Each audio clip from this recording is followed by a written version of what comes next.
નમો દ્વૈ સૌર્યંતામ નમો દ્વૈ સૌર્યદામ નમો દ્વૈ સૌર્યામ નમો દ્વૈ સૌર્યામ નમો દ્વૈ સૌતિકાવતી સાવનમ ઓમકારમિંદુ સંયુક્ત નિત્યમ ધ્યાયંતિ યોગિન કામદમોક્ષદો શ્રી ઓમકારાય નમો નમઃ મંગલમ ભગવાનયો મંગલમ કુટુંબોય મંગલમ કુંકુંડાર્યો જૈન્દ્રમો સુમંગલમ નમઃ સમયસ્થાનાય સ્વાનુભૂત્યા ચકાસ્તે ચિત્તભાવાય ભાવાય સર્વભાવાય વિભાવ નિર્ગુણિદાતા. નિયમસાર ભગવાન કુંકુંદાચાર્ય રચિત નિયમસાર તથા મુનિવર પદ્મપ્રબલધારી દેવ રચિત તાત્પર્ય વૃત્તિ ટીકા એનો સ્વાધ્યાય ચાલે છે. નિયમસારના સ્વાધ્યાયમાં 5મો અધિકાર પરમાર્થ પ્રતિક્રમણનો અધિકાર છે. પરમાર્થ પ્રતિક્રમણના અધિકારમાં ગાથા 86 સુધી આપણે સ્વાધ્યાય કર્યો છે. ગાથા 86 પછીથી કળશ 115 મુનિરાજ કહે છે એનો સ્વાધ્યાય આજે આપણે શરૂ કરીશું. એ કરતા પહેલા સહેજ પુનરાવર્તન કરીએ. પરમાર્થ પ્રતિક્રમણમાં 86મી ગાથામાં કુંકુંદાચાર્ય ભગવાને એમ કહ્યું કે જે જીવ ઉન્માર્ગને પરિત્યાગીને જીન માર્ગમાં સ્થિર ભાવ કરે છે તે જીવ પ્રતિક્રમણ કહેવાય છે. કારણ કે તે પ્રતિક્રમણમય છે. એમાં ઉન્માર્ગને પરિત્યાગીને એની વાત કરી અને ઉન્માર્ગનું સ્વરૂપ કેવું છે, શેને ઉન્માર્ગ કયો છે એની પણ વાત ટીકામાં મુનિવરે સમજાવી. શંકાકાંક્ષા, વિચિકિત્સા, અન્ય દ્રષ્ટિ પ્રશંસા અને અન્ય દ્રષ્ટિ સંસ્તવન રૂપ મળ કલંક એનાથી રહિત, એટલે એ બધાને ઉન્માદ કયા. અને પછી એનાથી રહિત શુદ્ધ નિશ્ચય સમ્યક દ્રષ્ટિ જીવ એ સગળા ઉન્માર્ગને ત્યાગીને 28મું સહિત ચારિત્ર એને હોય છે અને સાથે 3 ગુપ્તિ પણ એમાં લીધી, એની વાત પણ કરી. અને અંતરંગમાં એને શુદ્ધ નિશ્ચયને જે પોતાનું સ્વરૂપ શુદ્ધ છે, અનંત ગુણો સહિત છે એવા પોતાના ચૈતન્ય સામાન્ય અને ચૈતન્ય વિશેષ સ્વરૂપ છે એનો જ આશ્રય છે. અને એમાં એ સ્થિર ભાવ કરે છે, પોતાના સ્વરૂપને વિશે સ્થિર ભાવ કરે છે એવું નિશ્ચય ચારિત્ર જેને એવું નિશ્ચય ચારિત્ર છે તે પ્રતિક્રમણ છે એ વાત આપણે લીધી. એમાં આધારના શ્લોક તરીકે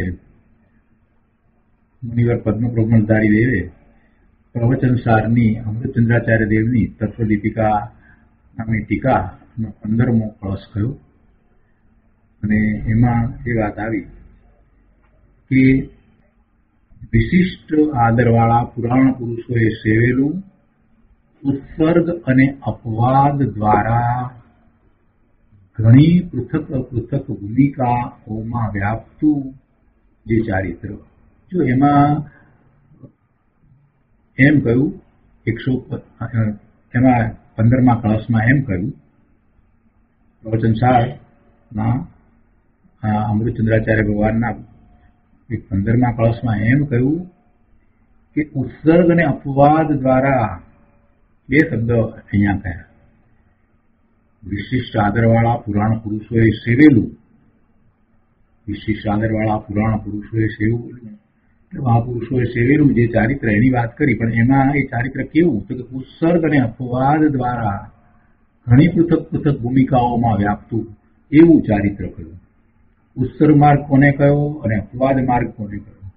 પોતાના શુદ્ધ સ્વરૂપમાં ઠરવારૂપ ઉત્સર્ગ માર્ગ કયો અને એ સાથે શુભ ભાવ રૂપ બાહ્યમાં ચારિત્ર રૂપ એ અપવાદ માર્ગ કયો.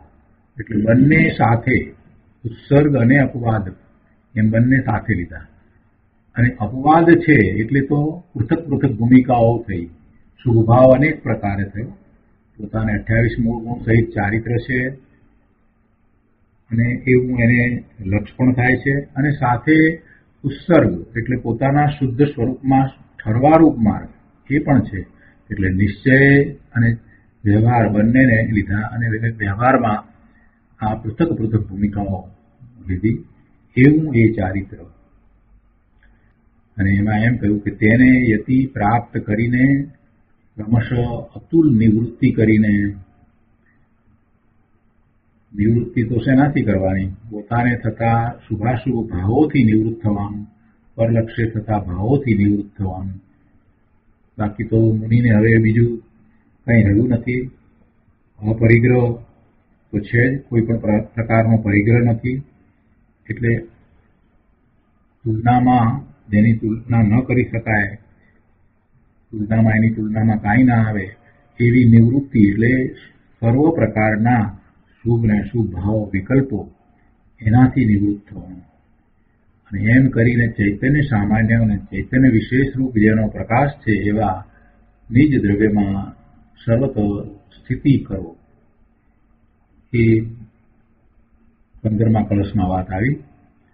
અને એના પછી હવે મુનિરાજ પદ્મપર્વમલધારી દેવ પોતે એક કળશ કહે છે, કળશ 115. આ 86મી ગાથાની ટીકા પૂર્ણ કરતા મુનિરાજ પોતે 115મો કળશ કહે છે. આપણે 115મો કળશ લઈએ છીએ. વિષય સુખ વિરક્તા શુદ્ધ તત્વ અનુરક્તા તપસી નિરત ચિત્તા શાસ્ત્ર સંગાતમત્તા ગુણમણિ ગણયુક્તા સર્વ સંકલ્પ મુક્તા કથમ અમૃત વધુ વિવલ્ભા ન શ્યુરેતે. શ્લોકના અર્થમાં કહે છે કે વિષય સુખ વિરક્તા, એટલે જેઓ વિષય સુખથી વિરક્ત છે. વિષય સુખ 5 ઇન્દ્રિયોના વિષય, એમાં માનેલું સુખ, એનાથી વિરક્ત.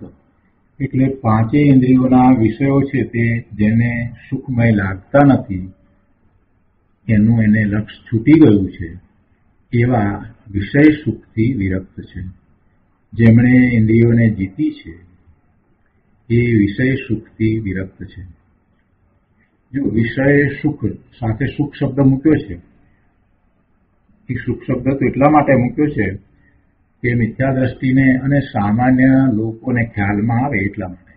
બાકી વાસ્તવમાં કંઈ મુનિરાજની માન્યતામાં એ સુખ તો છે જ નહીં.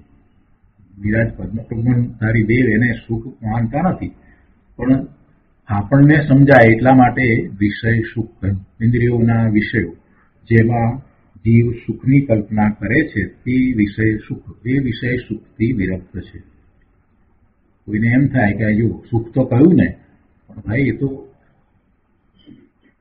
પંચમ કાળના આ બધા જીવોને જે એવી ઊંધી માન્યતા લઈને બેઠા છે એને સમજાવવું છે તો એની ભાષામાં સમજાવવું પડે ને. એ વિષય સુખ માને છે ને, ઇન્દ્રિયોના સુખને, એના વિષયોને સુખ માને છે ને, એટલે શબ્દ એમ છે. કઈ મુનિરાજની દ્રષ્ટિમાં એ સુખ છે એવો અર્થ નથી. તો કે છે જેવો વિષય સુખથી વિરક્ત છે. પહેલી વાત લીધી, 6 વાત એમાં લીધી છે. પછી બીજું કહે છે કે શુદ્ધ તત્વ અનુરક્તા, એટલે શુદ્ધ તત્વમાં અનુરક્ત છે. શુદ્ધ તત્વ તો પોતાનું સ્વરૂપ છે, પોતાનું સ્વરૂપ શુદ્ધ છે, એવા પોતાના શુદ્ધ સ્વરૂપમાં અનુરક્ત છે. ત્રીજું કયું છે તપસી નિરત ચિત્તા, એટલે તપમાં લીન જેમનું ચિત્ત છે. નિરત શબ્દ મૂક્યો છે ને, તપસી નિરત ચિત્તા, એટલે તપમાં લીન જેમનું ચિત્ત છે. શાસ્ત્ર સંગાત મતા, શાસ્ત્ર સમૂહમાં જેવો મત છે, મસ્ત છે, મત છે કે મસ્ત છે, હેલા છે, અતિશય પ્રીતિવંત છે. શાસ્ત્રના વાંચનમાં, તેના ભાવમાં ડૂબી જવામાં જે પ્રીતિવંત છે, શાસ્ત્રમાં જે વાત છે. શાસ્ત્ર એટલે જિનેશ્વર ભગવાનની વાણીમાંથી આવેલું પરમ સત્ય, જે ગણધર ભગવાન અને પછી આચાર્ય ભગવાનની પરંપરાએ આપણા સુધી પહોંચ્યું છે. તો એવા શાસ્ત્ર સમૂહમાં જેવો મત છે કે પછી કહે છે કે ગુણમણિ ગણયુક્તા, એટલે ગુણરૂપી મણિઓના સમુદાયથી યુક્ત છે. ગુણરૂપી મણિઓના સમુદાયથી યુક્ત છે. ગુણો તો એમણે પ્રગટ કર્યા છે. ગુણ તો બે પ્રકારે હોય. એક તો ત્રિકાળ પડેલા ગુણો, આત્માનું જે સ્વરૂપ છે, જે દ્રવ્ય છે, એ ગુણોનો સમૂહ છે, એ શક્તિ છે, એને ગુણ કહીએ. અને બીજું એવા પોતાના શુદ્ધ સ્વરૂપનું લક્ષ્ય કરતા વર્તમાનમાં જે ગુણ પ્રગટ થાય છે એ ગુણ, એટલે વર્તમાનમાં જે પોતાની દશા થાય છે, અવસ્થા થાય છે, નિર્મળ અવસ્થા થાય છે, તે ગુણ જે અંદરમાં પડ્યું છે એ જ વારમાં પ્રગટ થાય છે. એટલે અહીંયા જે વાત કરી છે એ એની વાત કરી છે. ગુણો જેમણે પ્રગટ કર્યા છે એવા આ મહાપુરુષોની વાત ચાલે છે. એટલે એમણે જે પ્રગટ કર્યા છે એની વાત લીધી છે. ગુણરૂપી મણિઓના સમુદાયથી યુક્ત છે, એટલે એમણે પ્રગટ કર્યા છે. બાકી દરેક જીવ એ તો અનંત ગુણનો પિંડ તો છે જ, પણ જેમણે પ્રગટ કર્યું છે એને છે ને, જેણે પ્રગટ નથી કર્યું એને ક્યાં છે? શક્તિ અપેક્ષાએ જે રહ્યું છે તો બધાને છે, જીવ માત્રને છે, પણ જેણે પ્રગટ કર્યું છે એને ગુણ છે, જેને પ્રગટ નથી કર્યું એને ક્યાં ગુણ છે? અને પછી એના પછી છેલ્લી વાત લીધી છે, સર્વ સંકલ્પ મુક્તા. છઠ્ઠી વાત, સર્વ સંકલ્પથી મુક્ત થયા છે, સર્વ સંકલ્પોથી રહિત છે. સંકલ્પથી રહિત થયા છે એટલે હવે વિકલ્પો અને એવા અધ્યવસાન રહેતા જ નથી. કોઈ પણ પ્રકારના વિકલ્પો નથી અને એવા વિકલ્પોને અનુલક્ષીને એવા અધ્યવસાન પણ નથી. માત્ર પોતાના સ્વરૂપનું જ લક્ષ્ય છે, એટલે પોતે શુદ્ધ ભાવે થયા છે. તો આ 6 વાત કહી. અને આવું જેમને છે એના વિશે પછી એમ કહ્યું કે તેઓ મુક્ત સુંદરીના વલ્લભ કેમ ન થાય, એટલે કે અવશ્ય થાય જ. ચારિત્રની વાત કરી અને પછી એમ કહ્યું કે આવા ચારિત્રવંત છે તે મુક્તિને કેમ ન પામે. આવા ચારિત્રવંત મુક્તિને કેમ ન પામે, એટલે કે મુક્તિને પામે જ. તો આનો વિશેષ અર્થ આપણે પૂજ્ય ગુરુદેવ પાસેથી સમજીએ. નિયમસાર પ્રવચન સદગુરુ પ્રવચન પ્રસાદ, ભાગ બીજો, પારા નંબર 472. અહીંયા શ્લોકાર્થની નીચે ગુરુદેવ સમજાવે છે કે મહાવિતરાગી ચારિત્રને ધારણ કરનારા મુનિઓ કેવા છે. જો ચારિત્રને વિશે અહીંયા વિશેષણ મૂક્યું, મહાવિતરાગી ચારિત્ર, સામાન્ય ચારિત્રની વાત નથી, મહાવિતરાગી ચારિત્ર કે જેને કારણે મુક્તિ થાય. મહાવિતરાગી ચારિત્ર, ચારિત્રની એવી ઊંચી દશા છે કે જેના ફળ સ્વરૂપે મુક્તિ અવશ્ય થાય જ. એટલે મહાવિતરાગી ચારિત્ર, એવા ચારિત્રને ધારણ કરનારા મુનિઓ કેવા છે. 5 ઇન્દ્રિયોના વિષયોથી વિરક્ત છે, એટલે તે વિષયોમાં સુખ તો માનતા નથી, પણ આસક્તિ પણ રહી નથી. વિષયોમાં સુખ માનતા નથી એવું શ્રદ્ધામાં છે, અને કોઈ પ્રકારે વિષય સુખની આસક્તિ રહી નથી. સહજ આનંદ સ્વરૂપમાં અનુરક્ત છે. તેમનું ચિત્ત તપમાં લીન છે, વિતરાગી દશામાં લીન છે. તપ એટલે વિતરાગી દશા, પોતાની વિતરાગી દશા પોતે શુદ્ધ ભાવે થાય છે. પોતે શુદ્ધ ભાવે થાય છે તો કોઈ વિકલ્પ થતા નથી, શુભ કે અશુભ ભાવ પણ થતો નથી, અને બહારમાં કોઈ પણ પ્રકારે પરિસર કે ઉપસર્ગ હોય તો એ એમને વિચલિત પણ કરતા નથી, એટલે એવી વિતરાગી દશા છે. અને એવી વિતરાગી દશામાં લીન છે. તેમનું ચિત્ત તપમાં લીન છે, એટલે વિતરાગી દશામાં લીન છે. શાસ્ત્રના સ્વાધ્યાયમાં તેઓ ઘેલા હોય છે. શાસ્ત્રના સ્વાધ્યાયમાં અત્યંત પ્રીતિવંત છે. 7મા ગુણસ્થાનની દશામાં તો સ્વરૂપમાં રહ્યા છે, પણ બહારમાં આવે છે 6ઠું ગુણસ્થાન છે, તો શાસ્ત્ર સ્વાધ્યાયમાં તેઓ લીન હોય છે. શાસ્ત્ર સ્વાધ્યાયમાં પ્રફુલ્લિત હોય છે, પ્રીતિવંત હોય છે. સ્વરૂપમાં નથી અને બહારમાં છે, તો દિનેશ્વર ભગવાનની વાણી સિવાય બીજી કોઈ વાતમાં એમને રસ પડતો નથી. એટલે શાસ્ત્રના સ્વાધ્યાયમાં તેઓ પ્રીતિવંત હોય છે. આત્માનું જ્ઞાન તો વર્તે છે, પણ તે ઉપરાંત મુનિ શાસ્ત્રની પ્રવીણતામાં ઊંડા ઉતરી ગયા છે. કોઈ પાસે એમ દર્શાવવું છે કે પોતે બહુ વિદ્વાન છે કે પોતે જ્ઞાની છે, એટલા માટે કંઈ એ શાસ્ત્રનો અભ્યાસ કરે છે એમ નહીં, પણ સહજ રીતે જેમાં પોતાના સ્વરૂપની વાત આવતી હોય એ વાતની અત્યંત રુચિ હોય એટલે એ શાસ્ત્ર સ્વાધ્યાયમાં પ્રીતિવંત થાય છે. મુનિને શાસ્ત્રનો સ્વાધ્યાય અને એમાં પ્રવીણતા કેમ થાય છે? પ્રવીણતા તો વારંવાર એવું શાસ્ત્રનો સ્વાધ્યાય વર્તે છે અને એમાં ઊંડા ઉતરે છે. દિનેશ્વર ભગવાને જે વાત કરી છે એને બરાબર આત્મસાત કરી છે અને વધારે સૂક્ષ્મતાથી એને સમજે છે, એટલે પ્રવીણ થઈ જાય છે. કંઈ એમને પ્રવીણ થઈને ક્યાંય બહાર દેખાડો કરવો છે એમ નથી. કેમ એ શાસ્ત્રમાં પ્રવીણ છે? ઊંડા ઉતરી ગયા છે માટે પ્રવીણ થાય છે. રસ જ એમાં પડે છે, બીજી કોઈ વાતમાં રસ પડતો નથી. પોતાના સ્વરૂપમાં રસ પડે છે અને બીજું ભગવાનની વાણીમાં રસ પડે છે. અજ્ઞાની જીવો આ વેપાર આદિમાં ઘેલા હોય છે. સવારથી રાત સુધીમાં એનો જ વિચાર કરે. જેને વેપાર છે એ વેપારનો વિચાર કરે, અને જેને જોબ છે બીજું કંઈ છે તો એ બધાનો વિચાર કર્યા કરે. એટલે બાહ્ય પ્રવૃત્તિમાં કેટલા બધા લીન હોય, એના વિશે બધા જ વિચાર આવે, શું કરવું, કેમ કરવું, આખું આયોજન થાય, બધું થાય. એટલે અજ્ઞાની જીવો એમાં ઘેલા હોય છે. ભૂલી જાય છે, પોતાને ભૂલી જાય છે. એટલા ઘેલા થઈ જાય છે કે પોતે કોણ છે એ પણ ભૂલી જાય છે.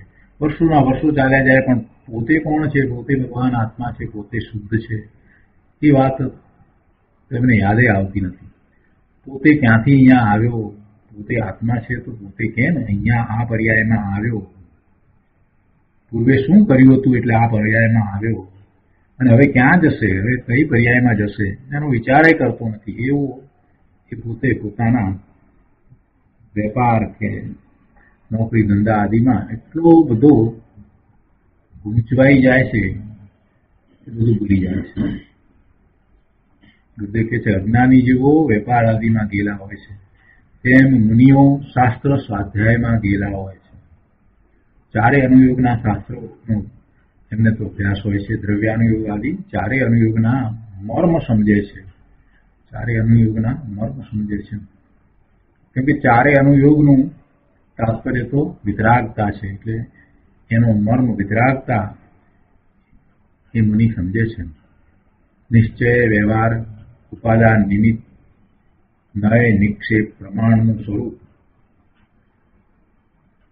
સમજી તેમાં અતિ ઘેરા બન્યા છે, એમાં અતિ પ્રતિબંધ બન્યા છે. અજ્ઞાનીને લાગે કે આખો દિવસ શાસ્ત્ર સ્વાધ્યાય, બહુ સરસ વાત ગુરુદેવે મૂકી છે. ખરેખર એવું જ છે. વર્તમાનમાં જે લોકો સ્વાધ્યાય કરતા હોય, આખો દિવસ વાંચતા હોય, કરતા હોય, તો એના કુટુંબમાં જ, એના ઘરમાં જ એના સ્પાઉસને એમ લાગે કે આ શું લઈને બેઠા છે, આખો દિવસ આ જ બસ, આખો દિવસ ચોપડીમાં માથું ગાળીને બેસી ગયા બસ. કે છે અજ્ઞાનીને લાગે કે આખો દિવસ શાસ્ત્ર સ્વાધ્યાય, હાથે શું? અજ્ઞાનીને એના આનંદની ખબર ના પડે. અજ્ઞાનીને એનો આનંદ ક્યાંથી સમજાય? પોતાના સ્વરૂપની વાત આવતી હોય અને એમાં જો એ સમ્યક દ્રષ્ટિ હોય તો એ શાસ્ત્રનો સ્વાધ્યાય કરતા કરતા પોતે પોતાના સ્વરૂપને સ્પર્શી લે છે. એને શું ખબર પડે? અજ્ઞાનીને શું ખબર પડે? સમ્યક દ્રષ્ટિ હોય અથવા તો સમ્યક દ્રષ્ટિની સન્મુખ થયેલો જીવ હોય એ જયારે શાસ્ત્ર સ્વાધ્યાય કરે છે અને એકાંતમાં બેઠો છે, એકલો બેઠો છે, અથવા તો બાજુ ગમે તે ચાલી રહ્યું હોય પણ પોતે સ્વાધ્યાયમાં એટલો બધો ઊંડો ઉતરી ગયો છે તો એ પોતાના સ્વરૂપને પણ સ્પર્શી લે છે. એ બધી વાતની અજ્ઞાનીને ખબર ના પડે. એટલે જેને શાસ્ત્ર સ્વાધ્યાયની આવી રુચિ થઈ છે એની અહીંયા તો વાત છે. મુનિવરની તો શું વાત કરી, એમને તો ચારિત્ર પણ એવું છે અને શાસ્ત્ર સ્વાધ્યાયની આવી અદમ્ય રુચિ હોય છે, એટલા શાસ્ત્ર સ્વાધ્યાયમાં પ્રીતિવંત હોય છે. જો પાછા સમજે છે કે પોતાના સ્વરૂપને વિશે લીનતા કરવી છે પણ એવું થતું નથી, તો પોતાના પુરુષાર્થની નબળાઈ વર્તે છે, તો એમાં પુરુષાર્થની નબળાઈ વખતે એમને બીજા વિકલ્પ નથી આવતા પણ શાસ્ત્ર સ્વાધ્યાયના વિકલ્પ હોય છે. અથવા તો શાસ્ત્રની જે વાત વાંચી છે, વિચારી છે, એમાં ઊંડા ઉતરી જાય છે. મુખ્યતા તો એમને પોતાના સ્વરૂપમાં શુદ્ધ ભાવે રહેવાની જ છે, પણ એવું નથી. તે વખતે શું હોય છે એની અહીંયા વાત કરી છે. એનો અર્થ એમ ન કરવો કે શાસ્ત્ર સ્વાધ્યાયમાં એ લીન થઈ અને પછી પોતાના સ્વરૂપમાં શુદ્ધ ભાવમાં જવાનું એ ભૂલી જાય, એમ ન સમજવું. એ તો એમને છે જ, મુખ્યતા તો એની જ છે. સાતમે છઠ્ઠે ગુણસ્થાને જે હોય એવા મુનિને પુરુષાર્થ શેનો હોય? પોતાના સ્વરૂપમાં સ્થિરતાનો પુરુષાર્થ હોય. સાતમા ગુણસ્થાનના બીજા ભાગમાં શ્રેણી ચડે છે તો સ્થિર થાય છે, સ્વરૂપમાં સ્થિર થાય છે.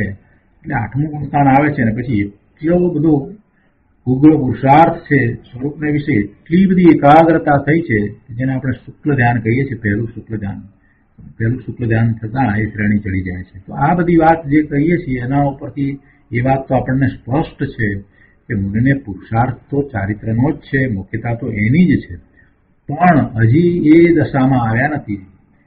સાતમા ગુણસ્થાનના બીજા ભાગમાં આવ્યા નથી અને સાતમા ગુણસ્થાને છે તો સાતમે છઠ્ઠે થાય છે. તો એવા મુનિને જયારે છઠ્ઠે હોય છે તો એ વખતે સવિકલ્પ દશા છે, તો એમાં એમને શું હોય છે એની અહીંયા વાત કરી છે. એટલે એમ એ સ્વાધ્યાયમાં પ્રીતિવંત થયા છે, બીજું કાંઈ નથી, અને સ્વાધ્યાયમાં પ્રીતિવંત છે. એની આગળ વાત કરતા ગુરુદેવ કહે છે કે ગણધરો એક અંતર્મુહૂર્તમાં 12 અંગની રચના કરે છે. કેટલું સામર્થ્ય અને કેટલા અંદરમાં એ લીન થઈ જતા હશે શાસ્ત્રમાં, કેવા એમાં મસ્ત હશે. ભગવાનની વાણી સાંભળી, ઝીલી, આત્મસાત કરી અને આવી રચના કરે તો કેટલી એકાગ્રતા હશે. અહીંયા તો એકાગ્રતાની પરાકાષ્ઠા સમજાવવી છે કે એમાં કેટલા મસ્ત હશે કે એક અંતર્મુહૂર્તમાં 12 અંગની રચના કરે છે. કેટલું સામર્થ્ય અને કેટલી એકાગ્રતા, કેટલા મસ્ત હશે. ભગવાનની વાણી ઝીલે, સમજે અને રચના કરે. અને એ ગણધરના પરિવારના મુનિઓ, ગણના ધરનારા ગણધર છે ને, એટલે આખું ગણ છે ને, તો બધા મુનિઓ, બીજા આચાર્ય વગેરે પણ, એ પરિવારના મુનિઓ પણ શાસ્ત્રમાં અતિ આનંદિત છે. અહીંયા આ જ પેરેગ્રાફમાં છેલ્લે 3 લીટીમાં કહે છે કે સર્વજ્ઞે કહેલા અને ગણધરે રચેલા મહાન વિતરાગી શાસ્ત્ર સ્વાધ્યાયના આનંદની શી વાત. એટલે કે મુનિઓ તો એમાં પ્રીતિવંત હોય છે, ગેલા હોય છે. કેવળી ભગવાને કહેલું રહસ્ય જાણી લે છે અને ઘણા આનંદિત હોય છે અને શાસ્ત્રમાં મસ્ત હોય છે અને સૂક્ષ્મ ન્યાયના સમાધાન જાણતા તેમને પ્રમોદ આવે છે. વળી તે કેવા છે? આગળ વાત આવે છે કે વળી તે મહિરાજ કેવા છે, એમના ચારિત્ર વિશેની વાત ચાલે છે ને, તો કહે છે કે ગુણરૂપી મણિઓની ખાણ છે. 28 મૂળ ગુણના પાલનના તથા શાસ્ત્ર રચવા વગેરેના બધા વિકલ્પોથી પાર છે. એવા ગુણ એમણે તો પ્રગટ કર્યા છે. 28 મૂળ ગુણનું પાલન, બાહ્ય ચારિત્રની સભાનતા, એનાથી એ તો પાર છે. એ છે અને એનાથી પાર છે. એટલે કે લક્ષ તો સ્વરૂપનું જ રહે છે. તો એમના વિશે કહે છે કે તેઓ મુક્તિરૂપી સ્ત્રીના સ્વામી થાય છે, એટલે કે મુક્ત દશાને પામે છે. સંસારમાં પતિ પત્ની હોય તેમાં તો કોઈ વહેલો મરી જાય અને વિયોગ થાય, પણ અહીંયા તો કદી વિરહ ન થાય. આ મુક્તિરૂપી સ્ત્રીના પતિ જે થાય, એના સ્વામી થાય, એને તો ક્યારેય એનો વિરહ થતો જ નથી, એનાથી એ જુદા પડતા જ નથી. જે પર્યાયે પોતાના દ્રવ્યમાં સર્વથા સ્થિરતા કરી તે પર્યાય, આ મુક્તિરૂપી પર્યાયની વાત છે. કઈ પર્યાય? મુક્તિરૂપી પર્યાય. એને વિશે ગુરુદેવ કહે છે કે જે પર્યાયે પોતાના દ્રવ્યમાં સર્વથા સ્થિરતા કરી તે પર્યાય પોતાના દ્રવ્યને છોડીને કદી જુદી પડતી નથી, તેને દ્રવ્યનો વિરહ કદી પડે નહીં. મુક્તિરૂપી સ્ત્રીના પતિ થાય છે એમ કહ્યું એટલે મુક્તિરૂપી સ્ત્રી એટલે એ પર્યાય, મુક્તિની પર્યાય. એ મુક્તિની પર્યાય દ્રવ્યથી ક્યારેય જુદી પડતી નથી. જે પર્યાયે પોતાના દ્રવ્યમાં સર્વથા સ્થિરતા કરી તે પર્યાય પોતાના દ્રવ્યને છોડીને કદી જુદી પડતી નથી, તેને દ્રવ્યનો વિરહ કદી પડે નહીં. જો આ મુક્તિરૂપ પર્યાય પ્રગટ થઈ તો પોતાના સ્વરૂપને વિશે સ્થિરતા થતા એ પર્યાય પ્રગટ થઈ છે. હવે આ પર્યાય જે વર્તમાન ઉપયોગ બહારમાં ફરતો હતો અને અનેક પ્રકારે થતો હતો અને એવા પરિણામ થતા હતા, એવી અવસ્થાઓ થતી હતી, એ બધું હવે શમી ગયું. કેમ કે હવે ઉપયોગ, જ્ઞાન દર્શનના ઉપયોગ પોતાના શુદ્ધ સ્વરૂપને વિશે સ્થિર થયા છે અને જે વિતરાગી પરિણામ થયા છે એ પરિણામ હવે સતત એવા ને એવા થયા જ કરે છે. એ દ્રવ્ય સાથે એક રૂપ થઈ છે. વર્તમાન પર્યાય નિર્મળ પરિણામ છે, વિતરાગી પરિણામ છે, અને એ પર્યાય હવે પોતાના સ્વભાવ ભાવે થઈ છે. એટલે એને સ્વભાવનો વિરહ પડતો જ નથી, પોતાના દ્રવ્યનો વિરહ કદી પડે નહીં, એવી એણે સ્થિરતા કરી લીધી છે. એટલે આવી દ્રવ્ય અને પર્યાયની દશા છે. દ્રવ્ય તો દ્રવ્ય ત્રિકાળ શુદ્ધ જ છે અને એની સાથે આ પર્યાય એક રૂપ થઈ છે, એટલે એને છોડીને હવે જતી જ નથી. દ્રવ્યને છોડીને એ પર્યાય જુદી થતી જ નથી, એટલે એને દ્રવ્યનો વિરહ કદી પડે નહીં. ઉદાહરણ પતિ પત્નીનું આપ્યું હતું ને, એટલે આગળ ગુરુદેવ કહે છે કે અજ્ઞાની બાઈઓ સતી થાય છે. પુરુષનો વિરહ થાય, મૃત્યુ પામે તો પછી બાઈ સતી થાય. પહેલાના વખતમાં આવો રિવાજ હતો અને સતી કરવામાં આવતી હતી, અને એ સતી થાય એ તો દુર્ગતિમાં જાય છે. એ તો દુર્ગતિમાં જાય છે. સતી થાય એટલે કઈ પુણ્યનો બંધ થાય, મોટામાં મોટું પાપ છે, પાપનો બંધ થાય. એની તો ગતિ બહુ નીચી થાય. વિરહને કારણે એટલો અત્યંત રાગ, એટલો બધો રાગ હોય કે જેને કારણે આત્મવિલોપન કરી દે, એ બધા દુર્ગતિમાં જાય. અનેક પ્રકારે લોકો આત્મવિલોપન કરતા હોય છે ને, નાની નાની બાબતમાં ખૂબ તૃષ્ણા, ખૂબ અતિ અતિ અતિ રાગને કારણે આત્મવિલોપન કરે તો એ તો દુર્ગતિમાં જાય. આત્મવિલોપનથી કાંઈ પુણ્યનો બંધ ન થાય. ગમે તે કારણે પણ આત્મવિલોપન જો કરે તો એમાં પુણ્યનો બંધ ન થાય. આત્મવિલોપન એ તો દુર્ગતિનું કારણ છે. દુઃખની કલ્પના કરીને આત્મવિલોપન કરે, કોઈ પ્રકારના જુસ્સામાં આવીને આત્મવિલોપન કરે, ધર્મના નામે આત્મવિલોપન કરે, એવા બધા જે આત્મવિલોપન જે કરે એ તો બધા દુર્ગતિમાં જાય. એટલે આ જે સતી થાય એ પણ દુર્ગતિમાં જાય.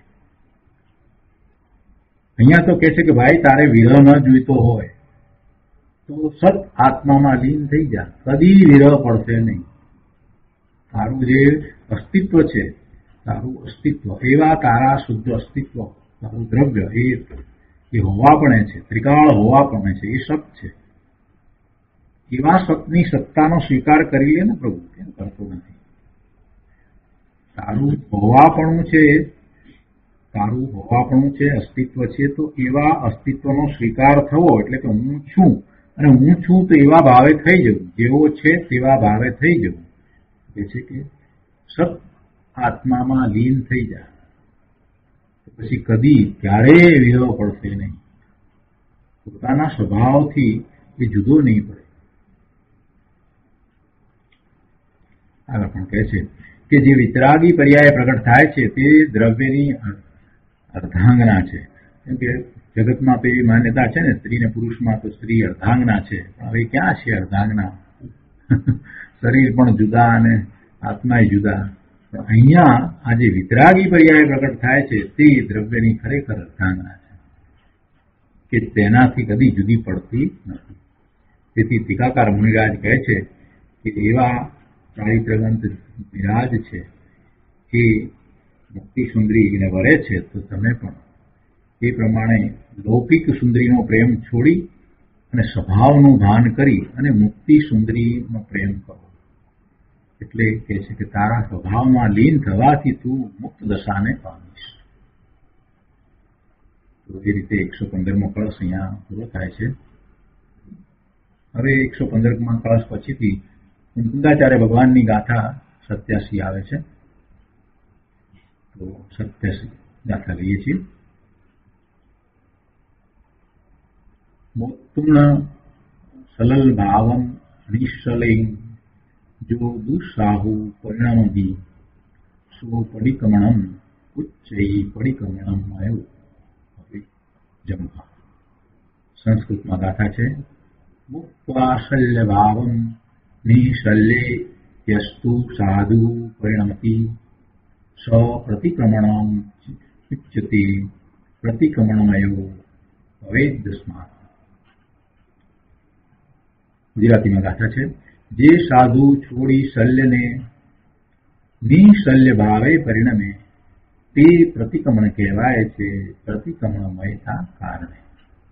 જો આ બધી ગાથાઓની અંદર જે બીજી લીટી છે ને એ તો એક સરખી જ આવી.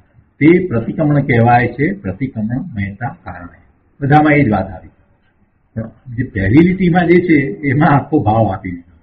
જે સાધુ છોડી શલ્યને નિશલ્ય ભાવે પરિણમે. અહીંયા 87મી ગાથામાં એની વાત લીધી છે.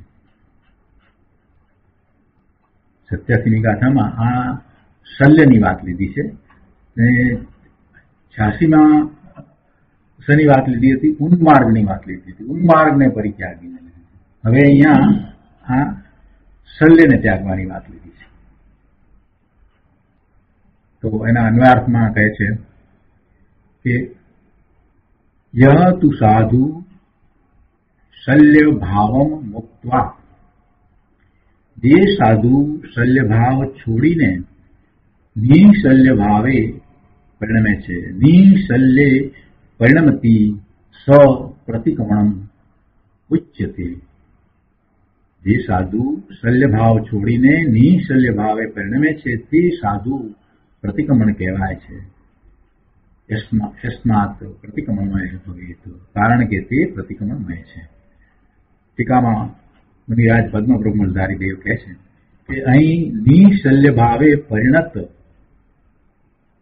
મહાતપોધનને જ નિશ્ચય પ્રતિક્રમણ સ્વરૂપ કહેલ છે.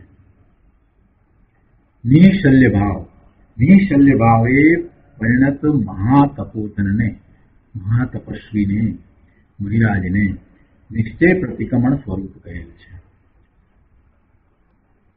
આગળ કહે છે કે પ્રથમ તો નિશ્ચયથી નિશલ્ય સ્વરૂપ પરમાત્માને વ્યવહાર નયના બળે કર્મ પંખથી યુક્તપણું હોવાને લીધે શું કહે છે?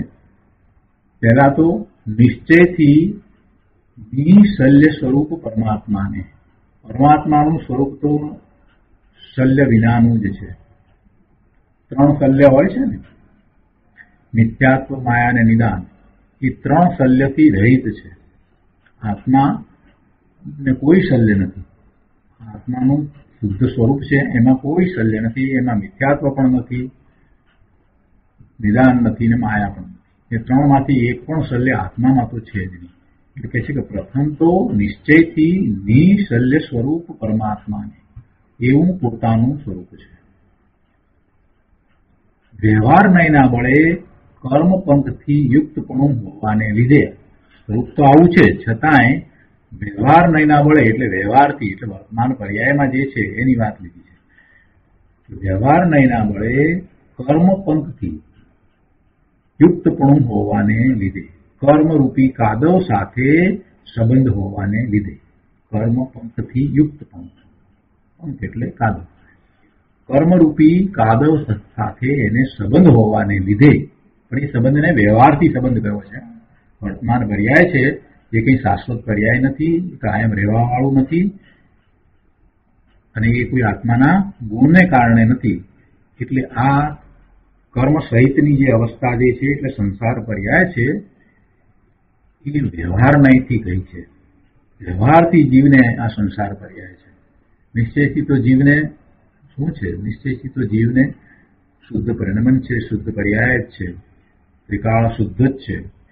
પણ વ્યવહાર નહીંથી કહીએ તો વર્તમાનમાં સંસારી છે તો એ કર્મથી ખરડાયેલો છે, એટલે એને કર્મરૂપી કાદવ સાથે સંબંધ હોવાને લીધે કહે છે કે તેને નિદાન, માયા અને મિથ્યાત્વ રૂપી 3 શલ્યો વર્તે છે.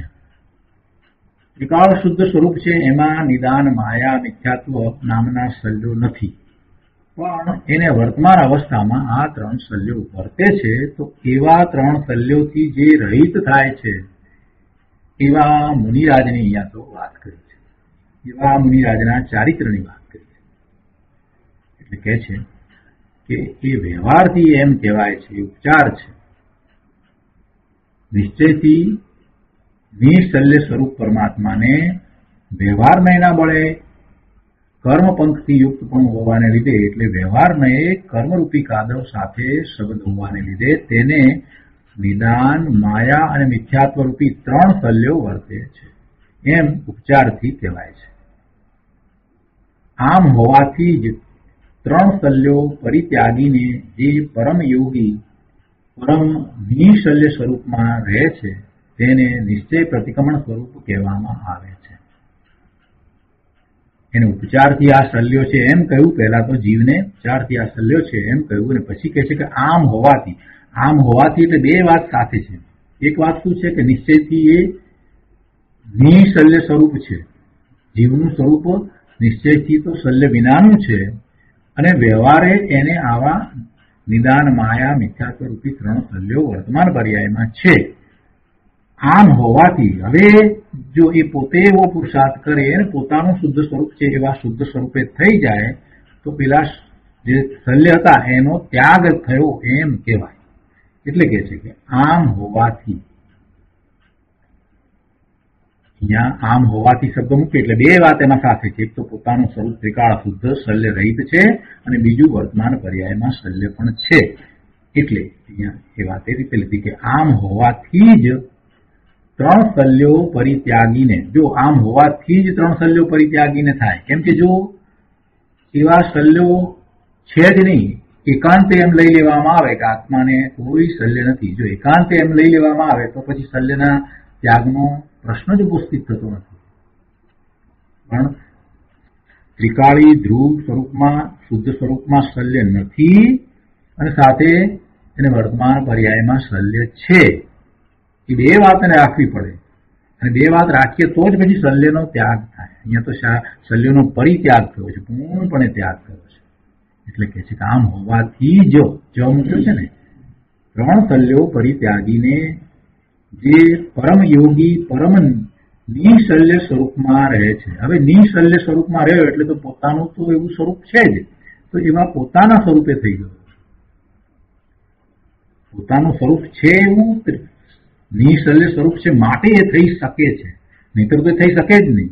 જો પોતાનું ત્રિકાળ શુદ્ધ સ્વરૂપ શલ્યવાળું હોત, પોતાની અંદર કોઈ એવા ગુણો પડ્યા હોત કે જેને કારણે એને આ મિથ્યાત્વ, માયા કે નિદાન એવા શલ્ય થાય, એવું જો હોત તો થઈ શકત જ નહીં. એટલે 2 વાત સાથે છે. એક તો સ્વરૂપ એવું છે શુદ્ધ એવું સ્વરૂપ છે, અને વર્તમાન પર્યાયમાં એ શલ્ય છે, તો પોતાનું શુદ્ધ સ્વરૂપ છે માટે એવા શુદ્ધ સ્વરૂપે એટલે શલ્ય રહિત દશાએ થઈ શકે છે.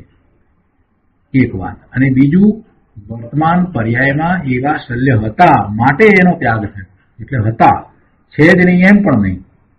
અનેકાંત કેવું અહીંયા અનેકાંત મૂક્યું છે. આવી અનેકાંતની વાત જૈન દર્શન સિવાય બીજે છે જ નહીં. એટલે કે છે કે આમ હોવાથી જ 3 શલ્યો પરિત્યાગીને જે પરમયોગી પરમની શલ્ય સ્વરૂપમાં રહે છે તેને નિશ્ચય પ્રતિક્રમણ સ્વરૂપ કહેવામાં આવે છે. કારણ કે તેને સ્વરૂપગત નિજ સ્વરૂપ સાથે સંબંધવાળું, સ્વરૂપ સાથે સંબંધવાળું, પોતાના પરમાત્મા સ્વરૂપ સાથે સંબંધવાળું વાસ્તવિક પ્રતિક્રમણ જ છે. તો એનો વિશેષ અર્થ આપણે પૂજ્ય ગુરુદેવ પાસેથી સમજીએ. પછી એક ગાથા ચારિત્ર્યની બહુ ઊંચી આવતી જાય છે. નિયમસાર પ્રવચન સદગુરુ પ્રવચન પ્રસાદ ભાગ બીજો, પાના નંબર 474. અહીંયા અન્વયાર્થ પછીથી ગુરુદેવ સમજાવે છે કે પરનું હું કરી શકું છું, શુભ રાગથી ધર્મ થાય એવી ઊંધી માન્યતા રૂપી મિથ્યાત્વ શલ્ય. મિથ્યાત્વ શલ્ય પહેલા તો ગુરુદેવે સમજાવ્યું. મિથ્યાત્વ રૂપી શલ્યમાં મુખ્ય વાત શું છે? એક તો પરનું કરતાપણું અને શુભ ભાવથી ધર્મ થાય, બે મોટી વાત છે. બાકી બીજું બધું છે જ, ઘણું બધું આવી જાય મિથ્યાત્વમાં. તો 25 પ્રકારના મિથ્યાત્વ આપણે કહીએ, પણ મુખ્યતા છે નહીં એમાં જોઈએ તો પરનું હું કરી શકું છું, આ એક મોટામાં મોટું મિથ્યાત્વ ચાલી રહ્યું છે. એટલે પર કહેતા પોતે ભગવાન આત્મા, એનાથી બીજું બધું જુદું છે. એમાંનું એક પણ વસ્તુ પોતાની નથી, એ બધું પર છે. અને એમાં પરમાં પોતે કાંઈ કરી શકે છે, એ મોટી ખોટી માન્યતા, એ મોટામાં મોટી ખોટી ઊંધી અવળી માન્યતા છે, એ મિથ્યાત્વ. અને બીજું, એ ધર્મ માર્ગમાં પ્રવર્તવા ઈચ્છે છે તો એ શુભ ભાવને ધર્મ માની લે છે, એ પણ ઊંધી માન્યતા. એટલે શુભ ભાવથી શુભ રાગથી ધર્મ થાય, એ પણ ઊંધી માન્યતા છે. તો એ મિથ્યાત્વ છે. તો એવા મિથ્યાત્વ રૂપી શલ્ય, એવા મિથ્યાત્વ શલ્ય. પછી બીજું શલ્ય નિદાન શલ્ય. તો કહે છે કે કરણીનું ફળ માગવું તે નિદાન શલ્ય. કાંઈ પણ શુભ ભાવ કર્યો હોય અને એને કારણે પુણ્યનો બંધ પડે તો એને લીધે થઈને પોતાને અમુક વસ્તુ પ્રાપ્ત થાય એવું ફળને ઈચ્છવું, એવા ફળની ઈચ્છા કરવી, એ નિદાન શલ્ય. આ લોકો માને છે ને, એ નિદાન શલ્ય કહેવાય. આમ થશે તો હું 5.25 રૂપિયા નાળિયેર ચડાવીશ. એ તો કેટલાય વર્ષો પહેલાથી ચાલ્યું આવતું હતું. હવે તો 101 રૂપિયા ચડાવીશ, કે આમ આવીશ, કે ઉઘાડા પગે આવીશ, કે આમ કરીશ, કે તેમ કરીશ, કે આમ થશે તો હું ઉપવાસ કરીશ, કે કાશું કરીશ. એ પણ નિદાન શલ્ય. ફળની આશા રાખવી, એમાં ફળની અપેક્ષા સહિત કાંઈ પણ ધર્મ પ્રવૃત્તિ કરવામાં આવે જેને કારણે પુણ્યનો બંધ થતો હોય, એ બધું નિદાન શલ્ય. એટલે કરણીનું ફળ માગવું, કરે છે એ કરણીનું ફળ માગવું તે નિદાન શલ્ય છે. ત્રીજું માયા શલ્ય, કપટ સેવવું તે માયા શલ્ય. કોઈ પણ પ્રકારે કપટ સેવવું તે માયા શલ્ય છે. તો એમ 3 પ્રકારના શલ્યને છોડી, શલ્ય એ સૂળ છે, ખરેખર તો શલ્ય છે એ સૂળ છે, પીડા ઉપજાવનારા છે. એ જ્યારે એવા શલ્ય હોય છે ને ત્યારે પણ એ દુઃખદાયી છે, અને એના પરિણામે એને પાપના બંધ થાય, બીજું કાંઈ થતું નથી. ભોગના ભ્રમણ કરે અને એમાં હલકી ગતિમાં જવાના પરિણામો પણ થઈ જાય. એટલે એને શલ્ય કયા છે. એ 3 પ્રકારના શલ્યને છોડી મુનિ પોતાના સ્વભાવમાં જ્ઞાન દશારૂપ પરિણમે છે, તે પ્રતિક્રમણ છે. હું પ્રતિક્રમણ કરનારો અને આ પ્રતિક્રમણની પર્યાય એવા કર્તા કર્મના ભેદ નથી. વ્યવહાર પ્રતિક્રમણ કરતા હોઈએ ત્યારે આપણને હંમેશા એવું થાય કે આ પ્રતિક્રમણની વિધિ મેં કરી, હું પ્રતિક્રમણ કરનારો. અને બધાને અત્યારે 99% લોકોને તો આમ જ છે, કદાચ વધારે, એથી 99.99% એમ જ છે કે હું આ પ્રતિક્રમણ કરું છું. અરે કેટલાયને તો જે સાધુઓને ખ્યાલ નહીં હોય કે હું પ્રતિક્રમણમય છું. હું પ્રતિક્રમણમય જ છું એ વાત કેટલાયને ખબર નહીં. કેમ કે એવા શુદ્ધ ભાવનો હજી એવો વિચાર જ ન થયો હોય. એટલે પ્રતિક્રમણને તો એમ જ સમજે કે ભાઈ એ તો એક ક્રિયા છે ને એ કરવું જોઈએ અને એ કરવાથી પોતાને પાપનો અભાવ થાય, ફરીથી પાપમાં પ્રવર્તવાનું ન થાય વગેરે વગેરે. છ આવશ્યક સહિત પ્રતિક્રમણ કરવામાં આવે છે ને તો એમાં પ્રત્યાખ્યાન પણ હોય છે. એટલે કે પ્રતિક્રમણ કરીએ તો દિવસે દિવસે દિવસે તમને શુદ્ધિ થતી જાય આવી એક માન્યતા છે. કેમ કે છ આવશ્યક છે, એમાં સ્તુતિ છે, વંદન છે, પ્રભુ પ્રત્યેનો એવો ભક્તિભાવ અહોભાવ છે, અને એની સાથે પ્રતિક્રમણ છે, કાયોત્સર્ગ છે, પ્રત્યાખ્યાન છે અને સામાયિક છે. આ બધું છે ને એટલે ઉત્તમ વસ્તુ છે. પ્રતિક્રમણ જે છે તો ખરેખર ઉત્તમ છે, પણ એને એક ક્રિયા અથવા તો જરૂરી કાર્ય સમજવામાં આવે છે. એનું નામ પણ એમ જ છે, પ્રતિક્રમણ આવશ્યક. આવશ્યક એટલે જે આવશ્યક કરવા જેવી જે ક્રિયા છે એ રીતે જ આખું એનું મૂલ્યાંકન થયું છે. આવી પરમાર્થ પ્રતિક્રમણની વાત તો આ નિયમસાર સિવાય બીજે ક્યાંય નથી. ગીતાચાર્ય ભગવાનના બીજા ગ્રંથમાં એ વાત આવે છે, પણ આટલી બધી પરમાર્થ પ્રતિક્રમણની આખી એક અધિકાર લઈ અને વાત કરી હોય એવું તો ક્યાંય છે નહીં. કે પોતે ભગવાન આત્મા પોતાના સ્વભાવ ભાવે થાય એ જ પ્રતિક્રમણ છે, એ પોતે પ્રતિક્રમણમય થયો છે, એ પોતે જ પ્રતિક્રમણ છે. આવી વાત ક્યાંય નથી બીજે. ગુરુદેવ એ વાત અહીંયા કરે છે કે ભાઈ હું પ્રતિક્રમણ કરનારો અને આ પ્રતિક્રમણની પર્યાય પ્રતિક્રમણની વિધિ કરી એવી અવસ્થા થઈ તો એવા કર્તા કર્મના ભેદ નથી. એ કાર્ય છે એમ નહીં, પોતે કરનારો કર્તા અને આ કાર્ય કર્મ એટલે કાર્ય પર્યાય એવી થઈ તો એ કાર્ય થયું ને, પ્રતિક્રમણ થયું ને એટલે એ કાર્ય થયું, એટલે એ કર્મ, એ જીવનું કર્મ છે. એવું વ્યવહારથી એ કહેવાય કે જીવે એ કરવા લાયક કર્મ છે, પ્રતિક્રમણ કરવા લાયક કર્મ છે, એમ વ્યવહારથી આપણે કહીએ છીએ. વાત પણ બરાબર છે, પણ અહીંયા તો એનાથી ઊંચી વાત કરવી છે કે ભાઈ એક કર્મ કરે છે પણ એ કર્મ તું એવું કર કે તું તે રૂપે થઈ જા, અને ખરેખર તો એ રૂપે થાય છે તો જ સાચું પ્રતિક્રમણ છે, પરમાર્થ પ્રતિક્રમણ છે. એટલે એવા ભેદ નથી, કર્તા કર્મના ભેદ પણ એમાં નથી, ભેદ સ્વભાવમાં ખરી ગયા છે, તેથી પ્રતિક્રમણમય છે એમ કહ્યું છે. આખો સાર સમજાવી દીધો અહીંયા, પરમાર્થ પ્રતિક્રમણ સાર સમજાવી દીધો. શલ્ય રહિત દશા છે એ તો આત્માનો સ્વભાવ છે, અને એવી પોતાના સ્વભાવ ભાવે થવાની પ્રક્રિયા અને એમાં જે ઠરી જવું એમ પોતે પ્રતિક્રમણમય થઈ જાય છે, એવું પરમાર્થ પ્રતિક્રમણ જીવને હોય છે, એ કરવા લાયક છે. આગળ વિસ્તાર કરતા ગુરુદેવ સમજાવે છે કે સાચું પ્રતિક્રમણ કોને કહે છે તેની વાત ચાલે છે. આત્મા જ્ઞાન આનંદ સ્વરૂપ છે. દેહની ક્રિયાનો આત્મા ધણી નથી, દેહની ક્રિયાનો આત્મા સ્વામી નથી, આત્મા દેહની ક્રિયાનો કરનારો કરતા નથી. દેહ જુદો અને આત્મા જુદો. આત્મા ચેતન અને દેહ જડ. તો જડની ક્રિયાનો આત્મા કરનાર નથી, એટલે કે છે દેહની ક્રિયાનો આત્મા ધણી નથી. દેહની ક્રિયા જે કંઈ થાય તે તેના કારણે થાય, એ આત્મા ઈચ્છે એમ થતી નથી. આત્મા ઈચ્છે એમ એની ક્રિયા થતી નથી. એટલે દેહની જે કાંઈ ક્રિયા થાય, જેમાં આપણે ધર્મ માનતા હોઈએ એવી દેહની ક્રિયા થાય, તે છતાંય આત્મા એનો સ્વામી થતો નથી, આત્મા એ કરી શકતો નથી. આત્મા તો માત્ર એવો વિકલ્પ કરે, અને એ વિકલ્પ જે છે એ પણ કે આત્માનું સાચું સ્વરૂપ નથી. આત્માને વિકલ્પ હોય નહીં. એટલે દેહની ક્રિયા, શુભ ક્રિયા જેને માનીએ એવી શુભ ક્રિયાનો વિકલ્પ પણ આત્મામાં નથી, આત્માના સ્વભાવમાં નથી. ધીરે ધીરે એક એક વાતમાં ઊંડા ઉતરતા જવાની જરૂર છે. ગુરુદેવના જે કઈ વચનામૃત છે ને એ બધા જ વચનામૃત એવા છે કે જેમાં ઊંડા ઉતરતા અંતરમાં જવાય, સ્વરૂપનો સ્પર્શ થઈ જાય એવા વચનામૃત છે. દેહની ક્રિયાનો આત્મા ધણી નથી, તેમજ પુણ્ય પાપ આત્માનું સ્વરૂપ નથી. આત્મા જ્ઞાન આનંદ સ્વરૂપ છે, અને મિથ્યાત્વ નિદાન અને માયા શલ્યથી રહિત છે.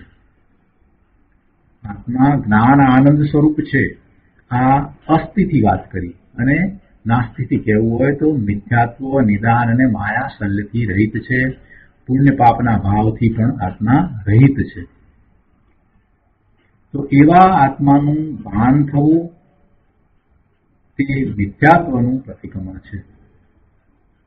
એવા આત્માનું ભાન થવું તે મિથ્યાત્વનું પ્રતિક્રમણ છે. મિથ્યાત્વથી પાછા પ્રવાહ થાય છે.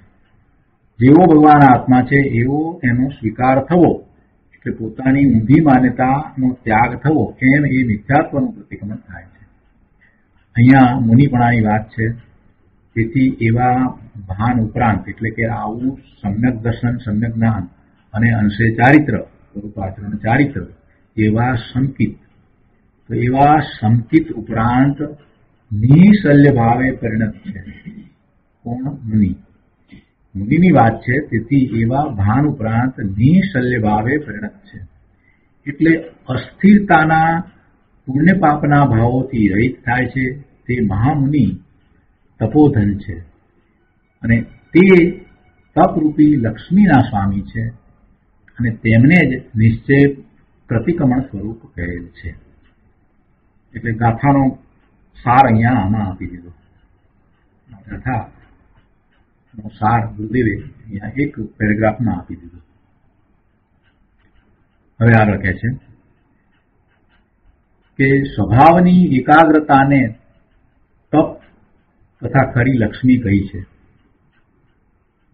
સ્વભાવની એકાગ્રતા, સ્વરૂપને વિશે એકાગ્રતા કરવી એ જ તપ છે. એને જ ખરી લક્ષ્મી કહી છે. તપરૂપી લક્ષ્મી એ જ સાચી લક્ષ્મી છે. બહારની જળ લક્ષ્મીનો તથા પર વસ્તુનો આત્મા સ્વામી થતો નથી, થાય નહીં, એનો એ ધણી નથી. અને જો એ હું ધણીપણું કરે પર વસ્તુ અને આ જળ લક્ષ્મી પૈસા, એનો એ ધણી થાય તો એ દોષ છે, એટલે એ ગુનેગાર છે, અપરાધી છે. કારણ કે પારકી ચીજ આ જળ પદાર્થો, જળ લક્ષ્મી એ પારકી, પોતાની નથી, પોતાથી જુદી છે. તો એવી પારકી ચીજ એ જળના ઘરની છે. એ જળ છે તો એ જળની જ છે, એ ચેતન ભગવાન આત્માની નથી. તો એને જો એ પોતાની માને છે તો એ ગુનેગાર થાય છે, અપરાધી થાય છે. તો ગુનેગાર થાય છે, અપરાધી થાય છે. આ વાત આવી તો કોઈ અહીંયા પ્રશ્ન કર્યો કે વ્યવહારે લક્ષ્મીનો સ્વામી ખરો ને? વ્યવહારથી તો લક્ષ્મીનો સ્વામી કહેવાય ને, ધનવાન છે તો લક્ષ્મીનો કહેવાય કે નહીં? આ પ્રશ્ન જેણે કર્યો છે એ વાત સમજવા માટે કરેલો છે કે આપણને એમ થાય કે વ્યવહારથી આપણે કહીએ તો શું વાંધો. જો એમાં પણ સમાધાન ગુરુદેવે જે આપ્યું છે બહુ સમજવા જેવું છે, એ સમાધાન લઈએ. ગુરુદેવ અહીંયા કહે છે કે વ્યવહારે એટલે ભાષામાં બોલવા ખાતર, એટલે વ્યવહાર પણ સાચો નહીં, એ માત્ર બોલવા ખાતર, ઉપચાર માત્ર. વ્યવહાર પણ નહીં. વ્યવહાર એટલે માત્ર ભાષામાં બોલવા ખાતર. જેમ ઘીનો ઘડો બોલાય છે તેમ. ઘીનો ઘડો હોય નહીં, ઘડો તો માટીનો હોય. ઘી ભરવામાં આવે એટલે એને ઘીનો ઘડો ઉપચારથી કહેવામાં આવે. એમાંથી ઘી કાઢી અને એના સ્થાને એની અંદર સાફ કરીને બીજું કંઈક ભરવામાં આવે તો, એટલે ઘીનો ઘડો તો ક્યારેય હતો જ નહીં, એ તો માટીનો જ હતો. પણ એ તો ભાષામાં બોલવા ખાતર. પછી બીજું ભરવામાં આવે તો ઘણી વખત એને બોલાય પેલો ઘીનો ઘડો છે ને એમાંથી મગ આપો, એમાં મગ ભર્યા છે, ઘીના ઘડામાં મગ ભર્યા છે, એમ નથી બોલા. ઘીનો પેલા ઘી ભરતા હતા, ખાલી કરી નાખ્યું, એટલે પછી હવેથી એમાં મગ ભર્યા આવે તો આપણે એમ કે પેલા ઘીના ઘડામાં મગ ભર્યા છે બોલીએ છીએ ને. બેમાંથી એકેય વસ્તુ એના રૂપ થઈ નથી, બધું જુદું છે.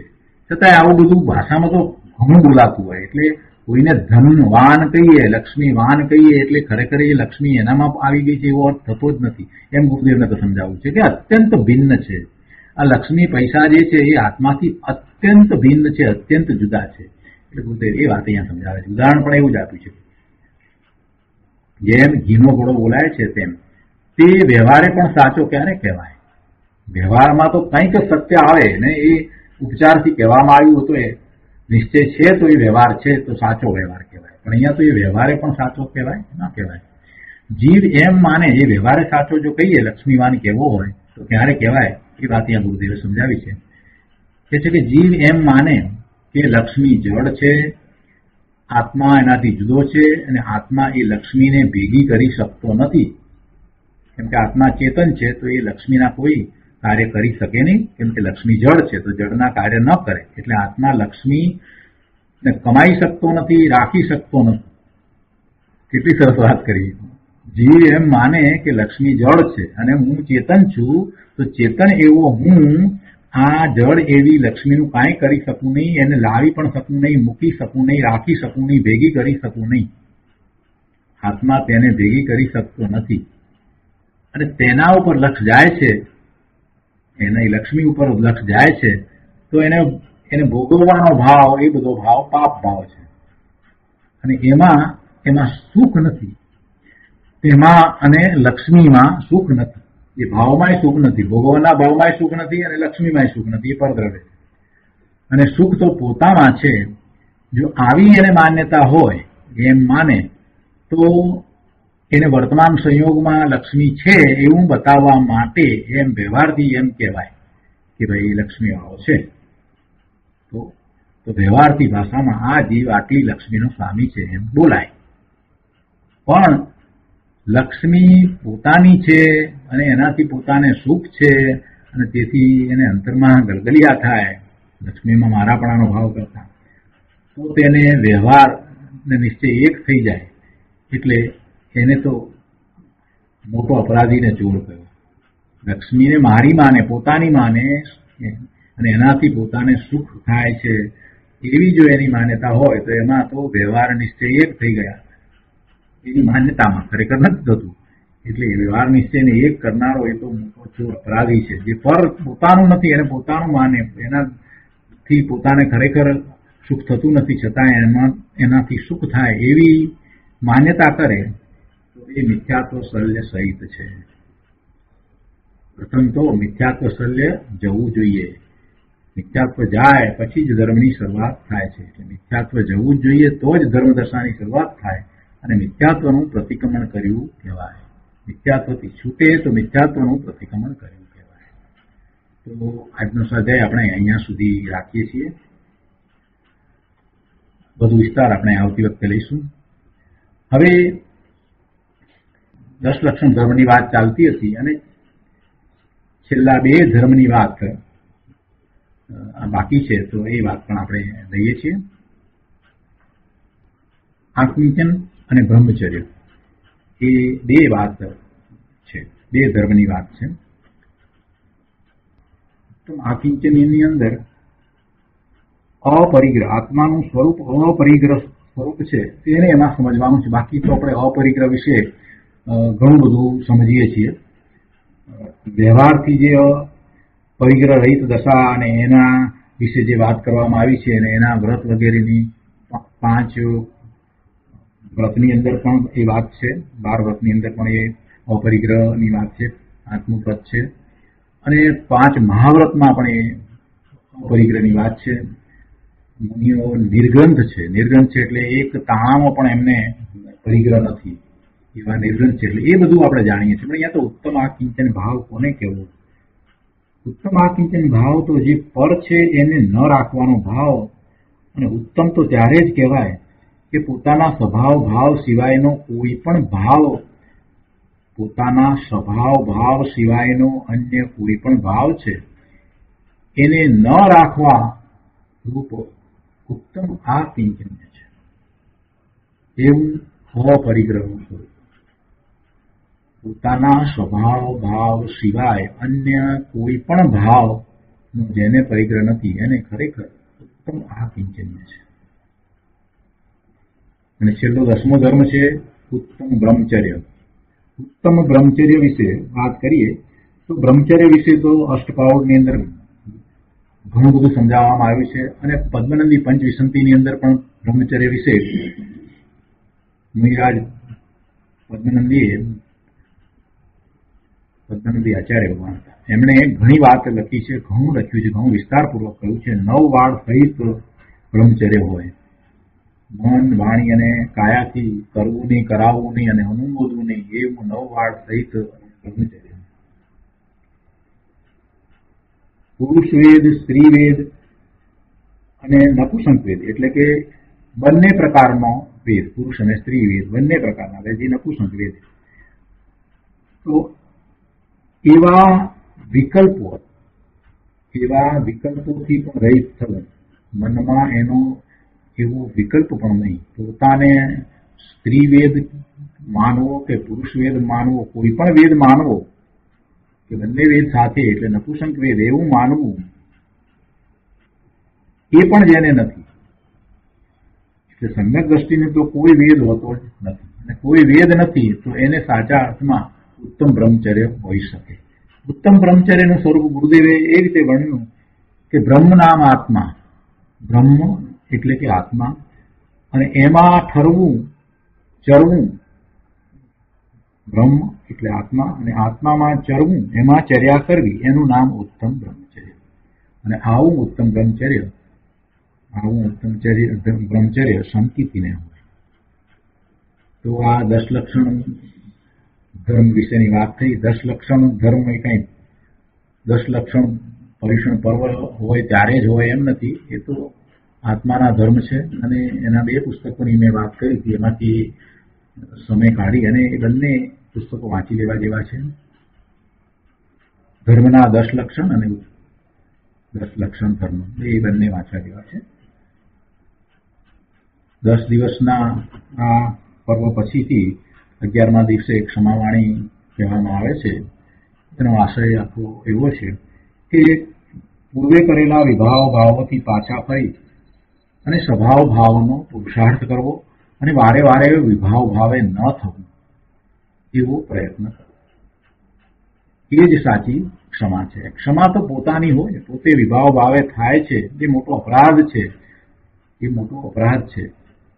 પોતાના ભગવાન આત્માને નિજ શુદ્ધ સ્વરૂપનો એ પોતે અપરાધ કરી રહ્યો છે. સ્વભાવ ભાવનો ઘાત કરવા રૂપ એ દરેક સમયે હિંસા કરી રહ્યો છે. તો એવી હિંસાથી એને બચવાનું છે. પોતાને જ દુઃખ આપી રહ્યો છે.